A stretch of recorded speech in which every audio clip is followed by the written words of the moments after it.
French President Emmanuel Macron held a 2-hour phone conversation with Russian President Vladimir Putin amid reports that the Kremlin officials could prepare to proclaim breakaway parts of eastern Ukraine as part of Russia's sovereign territory. The conversation between the two leaders was the first in more than a month and the first since Macron won a second 5-year term in the French election on April 24. Macron was the only Western leader who had a relatively open line of communication with Putin after they decided to invade Ukraine on February 24. The French officials kept the details of the call private, but a Russian news website reported that Putin adopted a tough approach to the fighting and urged France and NATO countries to do more to stop the crimes of the Ukrainian military, the armed forces, and the national battalions. The two leaders also discussed the consequences of the war on world food markets, as Russia and Ukraine are major grain exporters to developing countries around the world.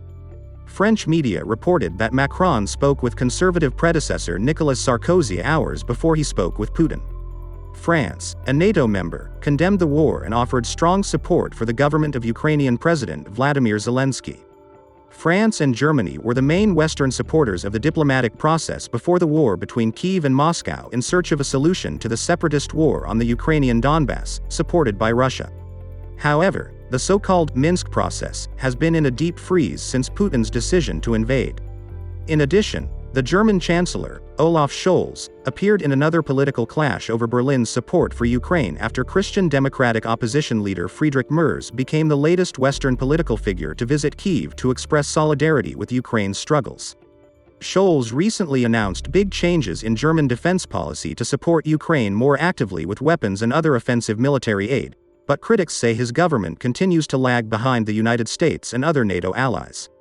German officials say they have dramatically reduced their dependence on Russia as a supplier of oil, natural gas, and coal, but Europe's largest economy still receives a large portion of its energy imports from Russian state suppliers.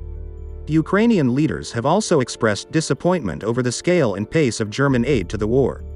Scholz told reporters that he is not going to Kyiv because the Ukrainian government has not invited German President Frank-Walter Steinmeier.